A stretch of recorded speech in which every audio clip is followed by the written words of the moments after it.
ನಮಸ್ಕಾರ.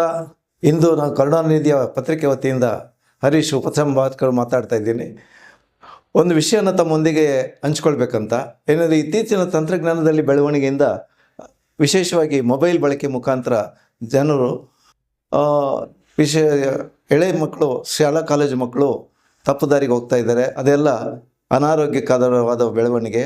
ಆ ದೃಷ್ಟಿಯಿಂದ ಅವುಗಳನ್ನು ತಪ್ಪಿಸ್ಬೇಕು ನಾವು ಅಂತ ಹೇಳಿ ನಮ್ಮ ಪತ್ರಿಕೆ ವತಿಯಿಂದ ಮೊಬೈಲ್ ಬಳಕೆಯನ್ನು ಬಿಡಿ, ಪುಸ್ತಕ ಮತ್ತು ಪತ್ರಿಕೆಯನ್ನು ಓದುವ ಹವ್ಯಾಸವನ್ನು ಬೆಳೆಸ್ಕೊಳ್ಳಿ ಅಂತಕ್ಕಂಥ ಒಂದು ಅಭಿಯಾನವನ್ನು ಆರಂಭಿಸಿದ್ದೇವೆ. ಈ ಅಭಿಯಾನವನ್ನು ಹಮ್ಮಿಕೊಂಡಿರ್ತಕ್ಕಂಥದ್ದು ಯುವಜನತೆಯಿಂದ ಹಿಡಿದು ಎಳೆ ಮಕ್ಕಳಿಂದ ದೊಡ್ಡವರಾದವರು ಕೂಡ ಈ ಮೊಬೈಲ್ ಬಳಕೆಯಿಂದ ಹಲವಾರು ರೀತಿಯ ತೊಂದರೆಗಳನ್ನು ಅನುಭವಿಸ್ತಾ ಕಂಡು ಬರ್ತಾ ಇದೆ.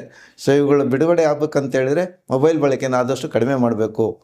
ಯಾಕಂದರೆ ಒಂದು ರೀತಿಯಲ್ಲಿ ಹೇಳೋದಾದ್ರೆ, ಮೊಬೈಲ್ ಬಳಕೆಯಿಂದ ನಿಮ್ಮ ಮಾನಸಿಕವಾದ ಸಂತೃಪ್ತಿಯನ್ನು ಅಥವಾ ನೆಮ್ಮದಿಯನ್ನು, ಸಮಾಧಾನವನ್ನು ಎತ್ತೋ ಒಂದು ಕಡೆ ದಿಕ್ಕು ತಪ್ಪಿಸ್ಬಿಟ್ಟು ನಿಮ್ಮನ್ನು ಅದರಲ್ಲಿ ಎಲ್ಲ ನೆಟ್ಟಲ್ಲೆಲ್ಲ ಇಲ್ಲದೆಲ್ಲ ತೋರಿಸಿ ಆಸೆಗಳನ್ನು ಹುಟ್ಟಿಸಿ ಅದನ್ನು ಏನಾದ್ರು ಬಳಕೆ ಮಾಡಬೇಕು, ಖರೀದಿ ಮಾಡಬೇಕು ಅಂತಕ್ಕಂಥ ಈ ಕನ್ಸ್ಯೂಮರ್ ಈ ಬೈಯರ್ಸ್ ಕ್ರಾಂತಿ ಅಥವಾ ಬೈಯರ್ಸ್ ಕ್ರೇಜಿ ಅನ್ನೋದನ್ನು ಬಿಲ್ಡಪ್ ಮಾಡುತ್ತೆ. ಅದು ಎಳೆ ಮಕ್ಕಳಿಂದ ವಯಸ್ಸಾದವ್ರಿಗೆ ಸಹಿತ ಅದ್ರ ಮೇಲೆ ಪ್ರಭಾವ ಬೀರ್ತಿದೆ. ಅದು ಒಳ್ಳೆಯದಲ್ಲ, ಆರೋಗ್ಯಕರವಲ್ಲ.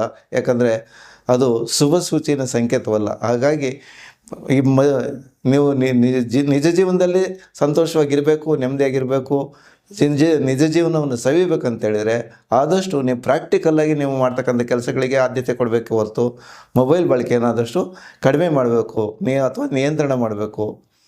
ಅಥವಾ ಅದರ ಬಳಕೆಯನ್ನು ಎಷ್ಟು ಸಾಧ್ಯವೋ ಅಷ್ಟನ್ನು ಕಡಿಮೆ ಮಾಡ್ತಾ ಹೋದರೆ ನಿಮ್ಮಗಳಿಗೆ ಅದು ಒಳ್ಳೆಯದು ಅಂತ ನನ್ನ ಭಾವನೆ. ಈ ದೃಷ್ಟಿಯಲ್ಲಿ ತಾವೆಲ್ಲ ನಮ್ಮ ಜೊತೆ ಕೈ ಜೋಡಿಸಿ ನಾವು ಹಾಕ್ಕೊಂಡಿರ್ತಕ್ಕಂಥ ಅಭಿಯಾನಕ್ಕೆ ತಾವು ಬೆಂಬಲ ಕೊಡ್ತೀರಿ. ಇದು ಒಂದು ಸಮಾಜಮುಖಿಯಾಗಿ ನಮ್ಮ ಪತ್ರಿಕೆ ವತಿಯಿಂದ, ಕರುಣಾನಿಧಿಯ ಪತ್ರಿಕೆ ವತಿಯಿಂದ ಅದು ಸಮಾಜಮುಖಿಯಾಗಿ ಬೆಳೆಯಲಿ. ಅದು ಸರ್ವ ರಾಜ್ಯದ ಮೂಲೆ ಮೂಲೆಗಳಲ್ಲಿ ಅದು ರೀಚ್ ಆಗಿ ಅದರ ಒಂದು ಪ್ರಯೋಜನಗಳನ್ನ ಎಲ್ಲರೂ ಪಡೆಯುವಂತಾಗಲಿ ಅನ್ನೋದು ನಮ್ಮ ಉದ್ದೇಶ. ಎಲ್ರಿಗೂ ನಮಸ್ಕಾರ.